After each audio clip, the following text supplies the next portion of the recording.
இங்கே பேசிய நம்முடைய அப்பா கல் நல்லசாமி அவர்கள், என்னுடைய அன்பு தம்பி பனையேரி பாண்டியன், என்னுடைய தம்பி விக்டர், எல்லாரும்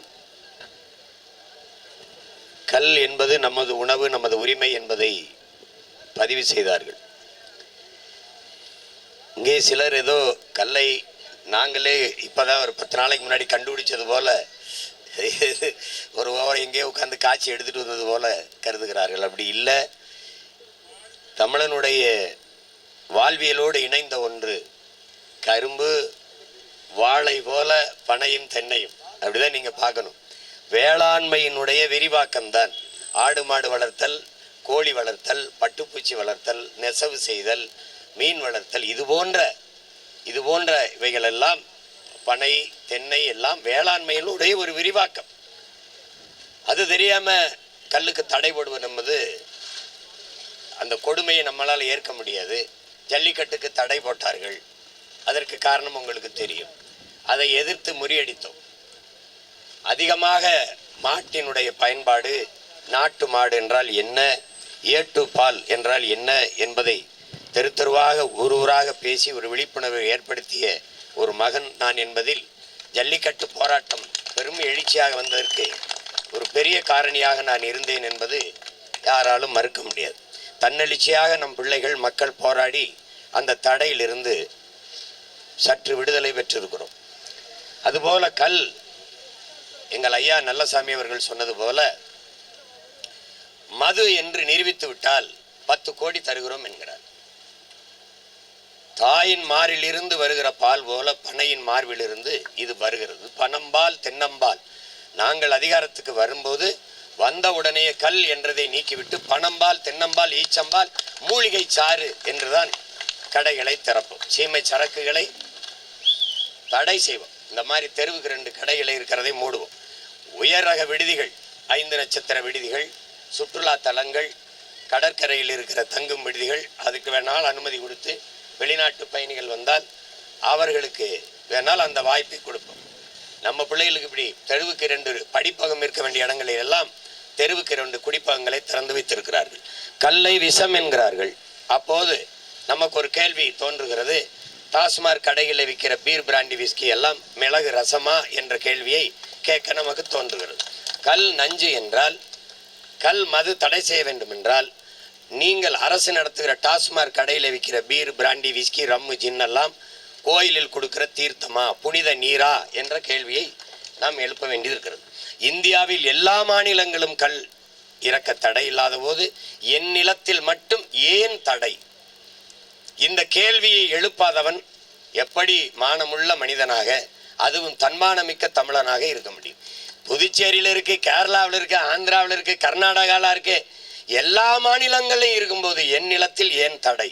ஒரே காரணம்தான், என் உடன் பிறந்தார்களே. எந்த மாநில முதல்வருக்கும் சாராய ஆலைகள் கிடையாது. தமிழ்நாட்டை ஆண்டவர்கள், ஆண்டு கொண்டு இருப்பவர்களுக்கு சாராய ஆலைகள் கணக்கில்லாது. டாஸ்மாக் கடைகளில் விற்கிற சரக்கு இவர்கள் காய்ச்சுகிற சரக்கு. உலகத்தில் உற்பத்தி செய்வனும் விற்பவனும் ஒரே ஆளாக இருந்ததில்லை. தமிழ்நாட்டில் மட்டும்தான் சாராயத்தை காய்ச்சுவனும் விற்பவனும் ஒரே ஆளாக இருக்கிறான். இங்கே இருக்கிற சிக்கல் அதுதான். கல்லை திறந்து விட்டால் எவ்வளவு பெரிய குடிகாரனாக இருந்தாலும், எவ்வளவு குடிக்கிறவனாக இருந்தாலும் 2 லிட்டர் 3 லிட்டர் முடிஞ்சிடும். கல் உணவின் ஒரு பகுதி. ஏன்னு சொல்கிறான்? போதும்ன்றான். சாப்பிடும்போது சாப்பாடு மட்டும் போதுன்றான். அது மாதிரி கல் ஒரு 3 லிட்டர் குடிச்சா போதுன்றான்.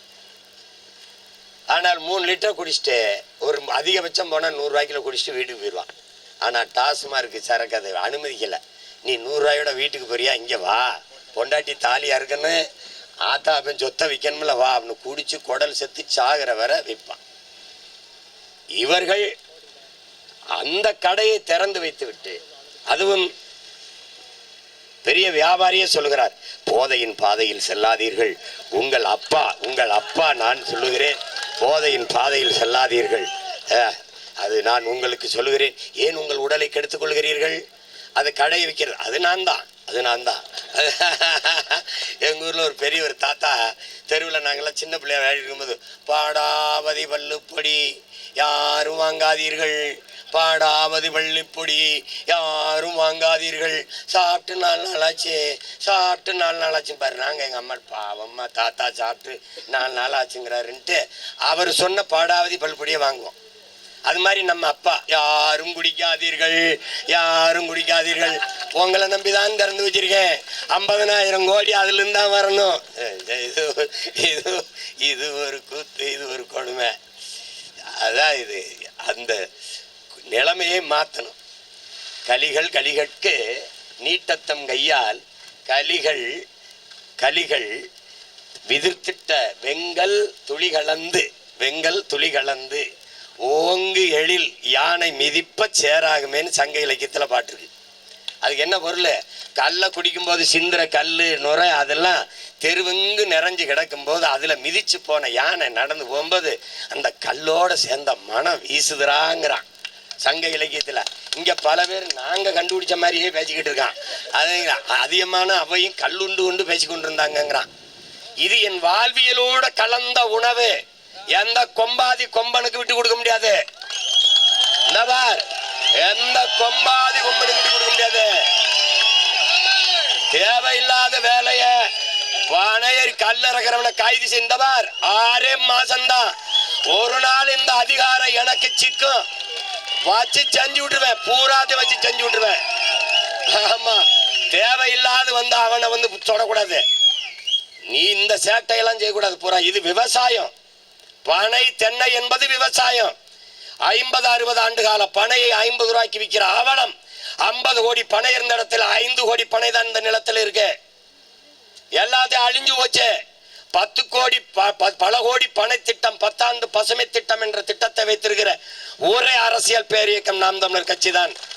நாங்க இன்னைக்கு பல்லாயிரக்கணக்கான பனை விதைகளை தூவி வருகிற எனக்கு இல்ல, எனக்கும் பின்னாடி வருகிற என் தலைமுறைக்கு.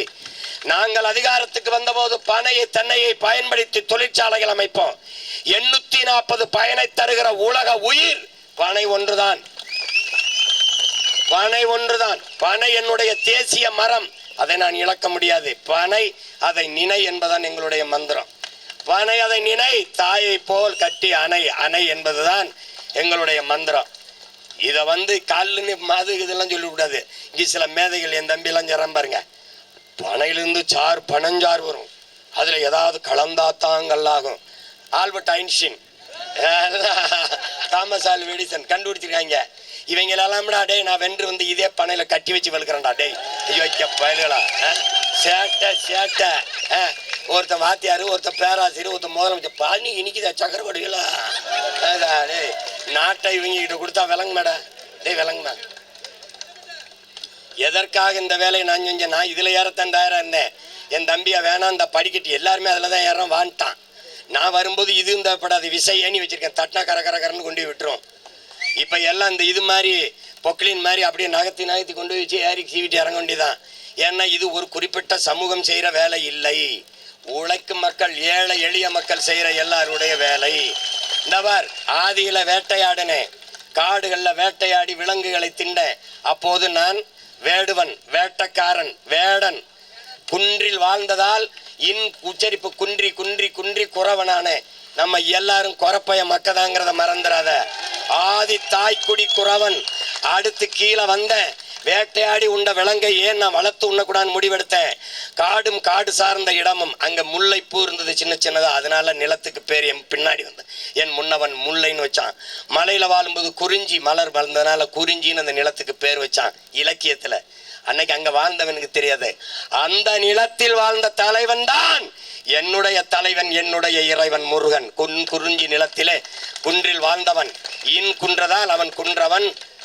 குன்றிருக்கும் இடமெல்லாம் குடிகொண்டவன். அவன் மலைகளில் ஏறி ஏறி ஏறி ஏறி முகிழ்க்கும் தசையிடை அரும்புவதே அழகுங்கிறான். இப்ப நாங்கெல்லாம் ஜிம்முக்கு போய் என் பாட்டன் அங்கேயும் ஏறி முறுக்கேறி நின்னான்.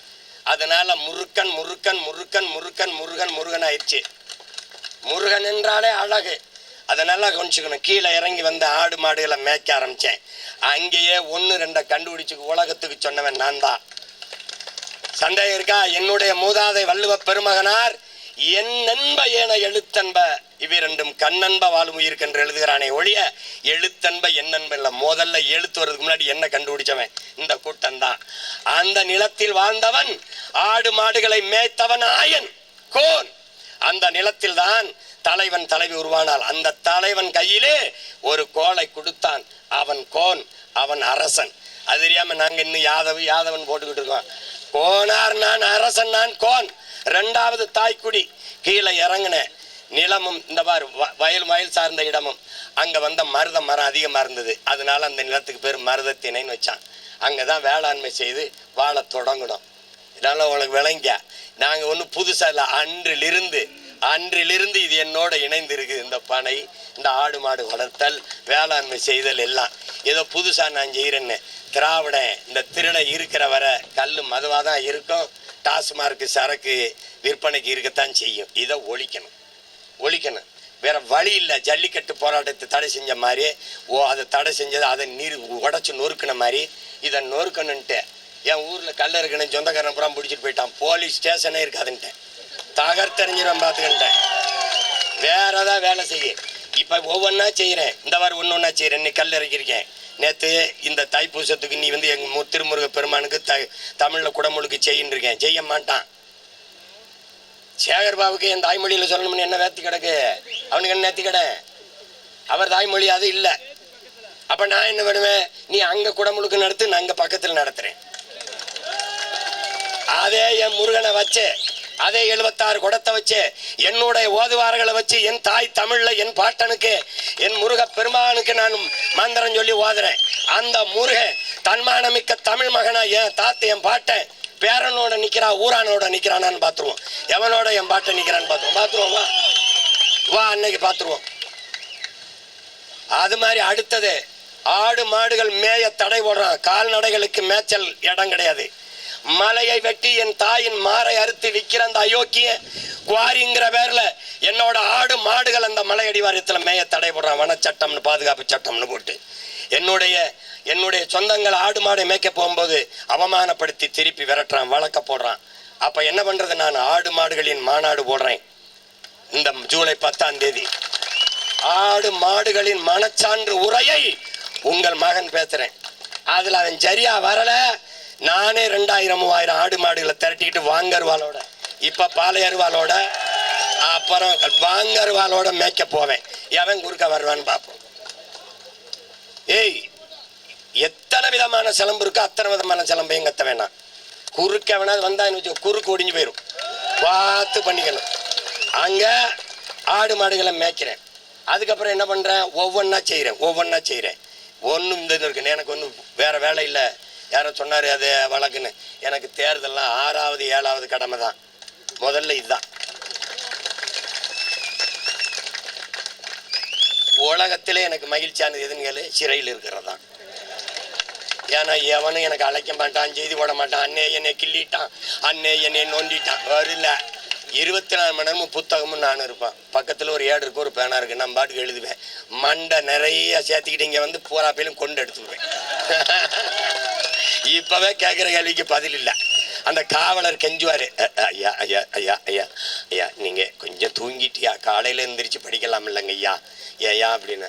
காலையிலையும் படிக்கணும், இப்பவும் படிக்கணும். உங்களுக்கு தூக்கம் வருதுன்னா அப்படி ஓரமாக அங்கே போய் இருந்து தூங்குங்க. ஒரே ஒரு காவலரை எனக்கு போடுவான். அவரே மேலே அன்பு, அவருக்கு வேறு ஆள் இல்லைல்ல. ஐயா ஐயா நீங்கள் கொஞ்சம் சாப்பிட்டு படிக்கலாம் இல்லைங்கய்யா, என்னை பெற்ற தாயோட இப்படிலாம் கருணையா ரொம்ப அன்பா. ஐயா ஐயா ஐயா சாப்பிட்டு படிங்கய்யா, ஐயா நல்லா இருப்பீங்க ஐயா அப்படியெல்லாம் பாசம் காட்டுவாங்க. அதனால எதுக்கும் பயப்படுற ஆள் நம்ம இல்லை. அடுத்து ஒவ்வொரு போராட்டமாக செய்கிறேன், ஒன்றா. இடியே விழுந்தாலும் நகரதல்ல, ஒன்றும் இல்லை. அதனால ஒவ்வொரு போராட்டம் பாரு, எல்லாத்தையும் அறிவிச்சா நமக்கு முன்னாடி வேகமாக அவனே கண்டுபிடிச்ச மாதிரி செஞ்சுக்கிட்டு இருப்பான். இப்போ நானும் எங்கள் தம்பியில் முடிவு பண்ணுங்க, தீ குளிக்கிற போராட்டம். ஏன்னா சீமானுக்கு பேர் வந்துடும்னு பல பேரும் தீ குளிச்சு சாவான். அதனால கல் இறக்குறது இந்த இருக்கிற நெருக்கடி அச்சுறுத்தலை போக்கத்தான். இந்த கல் இறக்குற என் தம்பி பாண்டியன் விக்டர் மாதிரி பிள்ளைகளுக்கு நான் சொல்றது, உங்க உடன் பிறந்த ஒரு அண்ணன், அவன் கூட பல லட்சக்கணக்கான தங்கைகள் தம்பிகள் பெரும்படை இருக்கிறவங்கிறத நீ கவனத்தில் வச்சுக்கணும். ஒன்றுக்கும் பயப்படாத. ஒன்றுக்கும் பயப்படாத. அதிகபட்சம் போனால் இன்னும் 10 மாதம் ஆடுவான். 2026 படைப்போம் புதிய அரசியல் வரலாறு என்று வரான். அதே விவசாயி எனக்கு என்ன மட்டும் இல்லை, சின்னமாக தான். நீ என்னை தேட வேண்டியதில்லை, சின்னத்திலே நான் தான் இருக்கேன். அவனுக்கு தெரியல, சீமா மூஞ்சின்னு கொடுத்துட்டான். சீமானதான் வரைஞ்சி கொடுத்துருக்கான்னு தெரியாதுல்ல தேர்தல் ஆணையத்தில் இருக்கவனுக்கு. அவனுக்கு இப்போ ஐயா அவர் தானே அது, ஐயா என்னது இது, சீமான் சின்னம் இல்லை, சீமானே தான் சின்னம். அதனால எப்படியாவது ஓட்டை போட்டு வெளில விட்டுறேன். புரியுதா? முருகனே எங்கூட கூட்டணியில் இருக்காப்ல. யாரு? முருகன், சிவன், அப்புறம் எங்க மாயவன், திருமால், பெருமாள்லாம் ஏன் பின்னாடி தான். ஏன்னு பேரை நான் தான் இருக்கேன். அவனுக்கு எவனும் வரமாட்டான். உனக்கு என்னை விட்டா நாதி கிடையாது, எனக்கு உன்னை விட்டா நாதி கிடையாது. அதனால தயவு செய்து இந்த பாருங்க, எங்க அப்பா பாருங்க, எத்தனை ஆண்டுகளா, எவ்வளவு ஆண்டுகளா இந்த கல் உரிமைக்கு போராடுறாங்கன்னு பாருங்க. அவர் கண்ணுக்கு முன்னாடி பிள்ளைகள் நாங்க வென்று வந்து கால திறக்கிறான், அவர் கையால திறக்கிறான். எவன் தான் வரான்னு பாக்குறோம், மூடுறோம். டாஸ்மார்க்க அதையும் அவர் கையாலே மூடுறோம். பானை தென்னை வாரியத்துக்கு நம்பி பாண்டியல் எல்லாம் தலைவரா போடுறான். ஓட ஆடுறா பாத்துக்கிறோம்டான்ட்டு. 1 கிலோ கருப்பட்டி 1000 ரூபா அமெரிக்காவில் உலக நாடு இல்லை. கருப்பட்டிக்கு அலையிறான், இங்கே உற்பத்தி இல்லை. நாம வர்றோம், பனை தென்னை எல்லாம் சார்ந்து தொழிற்சாலை போடுறோம். வாழ்விடத்தில் அரசு வேலையை கொடுக்குறோம். படித்தவன் படிக்காதவன் அனைவருக்கும் அரசு வேலை. வாய் விண்ணுதல், நார் விண்ணுதல், கொட்டான் விண்ணுதல், கருப்பட்டி செய்தல், நாட்டு சக்கரை செய்தல், பனங்கற்கண்டு செய்தல், எல்லாம் அந்த இடத்துல தொழிற்சாலை. எங்கேயும் கவர்மெண்ட் வேலை, அரசு வேலை. நீ வெளியில வர வேண்டியதில்லை. வாழ்விடத்துல வேலை தரேன் அண்ணே, நீ என்னை வெல்ல விட்டுரு. நான் பயன்படுத்தி காட்டுறேன். நீ என்னென்ன வேலை செய்யறேன்னு பாரு. மண்டை முழுக்க கனவு. ஒன்னே ஒரு ஓட்டை போட்டு விட்டுரு, மீதியை நான் பார்த்துக்கிறேன். அதனால பயப்படாத. கல்லை குடிக்க ஊக்கப்படுத்துறாரு. டேய், ஒரே கேள்விதான்டா, கல்லை குடிச்சு செத்தவன் ஒருத்தனை சொல்றான், சொத்தம்பிட்டையும் வித்தவனை காட்டுறான். நாங்க போயிடறோம்டா. ஒரு மர கல்லை குடிச்சு பாடுறா, இப்படி மின்னு திமிரா இருக்கு. அந்த இது குடல் செத்து போச்சு, ஈரோக்குள்ள அழுகி போச்சு, இந்த இது ஆர்கான் செத்து போச்சு, ஒரு அளவு இருக்காது, எல்லாம் தெம்பாயிரும். அதனால கல் என்ற சொல்லை ஒழிப்போம். நம்ம மூதாதை கல் உண்ணாமைன்னு பாடிட்டாங்கிறாங்க. அவன் எல்லாம் பாடினான். புலால் உண்ணாமை கூட தான் சொல்லியிருக்கான். எல்லாம் அவனே தான் சொல்லியிருக்கான். கொல்லான் அவனை வந்து எல்லா உயிர்களும் கை ஊப்பி தொழும்ன்றான். புலால் உண்ணாமை இருக்கிறவனை அவனே சொல்றான். அவன் என்ன சொல்றான்? கொலையில் கொடியோரை வேந்தறுத்தல், பைங்கோல் களை கட்டங்களோடு நேருங்கிறான். அரசனுக்கு துரோகிகளை போட்டு தள்ளுறது ஒரு களை எடுக்கிறதுக்கு சமம்டாங்கிறான். அதனாலதான் பாளையர்வாளோட சுத்திரம், பல வேற களை எடுக்க வேண்டியது இருக்கு. அது வந்து அதனால அஞ்சுவதும் அடிபணிவதும் தமிழன் பரம்பரைக்கு கிடையாது. சிறை என்றால் நிறை, தடை என்றால் உடை. எதையும் தகர்க்கும் தமிழர் பெரும் படை. அதனால தைரியமா கவலைப்படாம இரு. ஒவ்வொன்றா செய்கிறோம், ஒவ்வொன்றா செஞ்சு விடுறோம். எது இருக்கோ எதிர்த்து போரிட்டு நொறுக்குவோம். அப்போ என் தம்பி கூட சொன்னா, வன பாதுகாப்பு சட்டம் அண்ணே நம்ம மேல்முறையீடு செய்யலாம்னா, இங்கே இருக்கிறத விட அங்கே இருக்கிறோம் பெரிய. ஆமாம், அதெல்லாம் மேயக்கூடாதுட்டானா சிக்கலாயிரும். நீதிமன்றம் சொல்லிச்சு. எந்த மன்றம் சொல்றது நான் கேட்க தயாராக இல்லை. எங்கள் மக்கள் மன்றம் சொல்றதா எங்களுக்கு முக்கியம். நீதிபதி சொல்லிட்டாருங்கிறான். 815 டாஸ்மாக் கடையில திறக்கலாம்னு நீதிபதி சொல்றாரு. ஏற்கிறியா எதிர்க்கிறியா? எதிர்க்கிறியா? 8 சக்கர வாகனத்துல 700 லாரியில கன்னியாகுமரியிலிருந்து மலையை வெட்டி எடுத்துட்டு போகலாம் கேரளாவுக்குன்னு நீதிபதி தீர்ப்பு சொல்றாப்ல. ஏற்கிறியா எதிர்க்கிறியா? இது நீதியா? அப்ப அநீதிக்கு எதிராக புரட்சி செய்யறவன் நாங்க. அநீதியை அச்சங்கொள்ளாமல் துணிந்து எதிர்த்து போராடுகிறவன் எவனோ அவனே உண்மையான ஜிஹாத். நபிகள் நாயகம் ஸல்லல்லாஹு அலைஹி வஸல்லம் அவர்கள் நமக்கு சொல்லியிருக்கார்கள். அநீதியை கண்டு அச்சங்கொள்ளாமல் துணிந்து எதிர்த்து போராடின ஒரு போராளி நம்மிடத்தில் இருந்தான். புரட்சியாளர் பழனி பாபா.